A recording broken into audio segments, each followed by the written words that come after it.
Ježiš pozdvihol oči k nebu a modlil sa.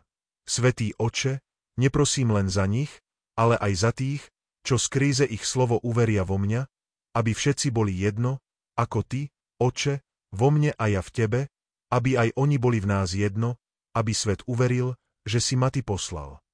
A slávu, ktorú si Ty dal mne, ja som dal im, aby boli jedno, ako sme my jedno, ja v nich a Ty vo mne. Nech sú tak dokonale jedno, aby svet spoznal, že si ma Ty poslal a že ich miluješ tak, ako miluješ mňa.